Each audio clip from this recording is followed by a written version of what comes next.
ये 27 जनवरी 1915 की बात है। उस वक्त पहली जंग अजीम जोरों पर थी और हिंदुस्तान में जो ब्रिटिश फौज के कर्नल मार्टन ने एक हुक्म जारी किया कि हिंदुस्तान से एक दस्ता जाएगा फौज का, जिसमें ज़्यादातर लोकल सिपाही होंगे, लोकल फौजी होंगे। वो जाकर इस जंग में हिस्सा लेंगे और बरतानिया फैसला कर चुका था कि इस जंग में तुर्की को सबक सिखाया जाए, यानी सल्तनत उस्मानिया को तोड़ा जाए। ये उनकी एक साजिश थी। तो नाज़रीन, जो हिंदुस्तान से फौजी थे उस फौज में यानी ज़्यादातर उस दस्ते में ज़्यादातर मुसलमान फौजियों की अक्सरियत थी। जब उन मुसलमान फौजियों को पता चला कि हमें हमारे एक मुसलमान, जिसने यानी कि एक ऐसा मुल्क जिसका उम्मत मुस्लिमा की यानी कि उसमें बहुत बड़ा हाथ है, जिसने इस्लाम के फ़रोग में अहम किरदार अदा किया है, जो पिछले 600 से 800 साल तक जिसकी हुकूमत चली आ रही है, और बरतानिया उसको तोड़ना चाह रहा है। तो उस वक्त जो यानी उसमें ज़्यादातर जो लोग आ रहे थे, उसमें सूबेदार एक दांदे खान थे, जमादार एक चिश्ती खान थे, इसी तरह जमादार हैदर अली खान ने एक ग्रुप बनाया और उन्होंने फैसला किया कि हम इस जंग में या इस लड़ाई में हिस्सा नहीं लेंगे। और नाजरीन, देखते ही देखते ये तादाद तकरीबन 850 फौजियों तक यानी कि पहुंच गई, जिन्होंने फैसला कर लिया कि हम सल्तनत उस्मानिया के खिलाफ हथियार नहीं उठाएंगे।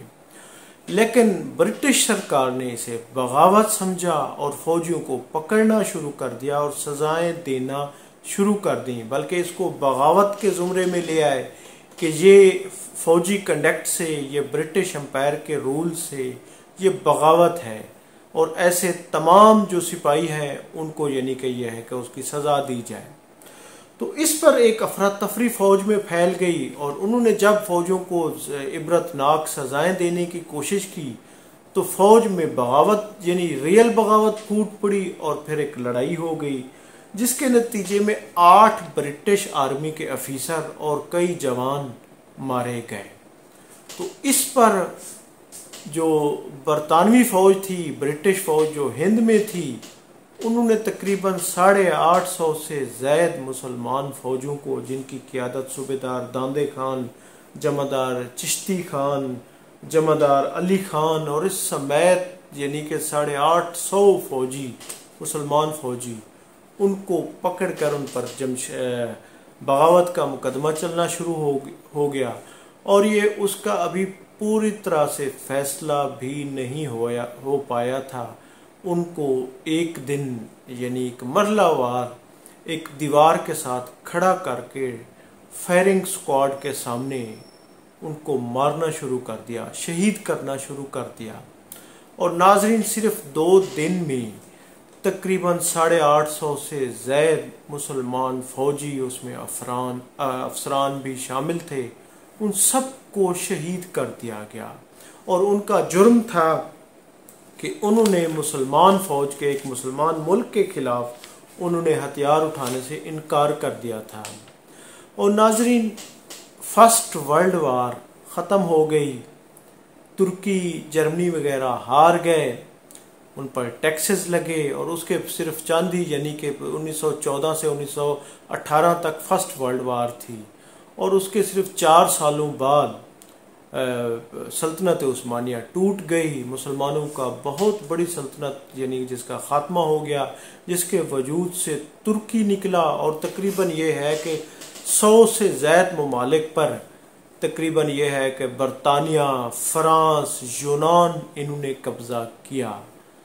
लेकिन अलमिया ये है कि जिन हिंदुस्तानी फ़ौजियों ने शहादतें दी एक मुसलमान मुल्क के ख़िलाफ़, यानी कि हथियार उठाने से वो किया, आज उनको तुर्की भी तारीख़ी तौर पर फरामोश कर चुका है।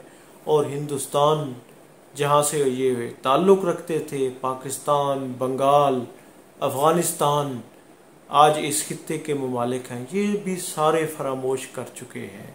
तो नाजरीन, ये एक बहुत बड़ा अलमिया है कि वो मुसलमान फौजी जिन्होंने फर्स्ट वर्ल्ड वार में तुर्की के खिलाफ यानी सल्तनत उस्मानिया के खिलाफ यानी ब्रिटिश फ़ौज के उसमें खिदमात सर अंजाम देने से इनकार किया और अपने मुसलमानों को मारने से इनकार किया, तो उनको इबरत का निशान यानी उनको शहीद किया गया और 850 की तादाद में ये मुसलमान शहीद किए गए। उनको तारीख़ यानी तुर्की भी फरामोश कर चुका है और उनको आज पाकिस्तान में भी फरामोश किया।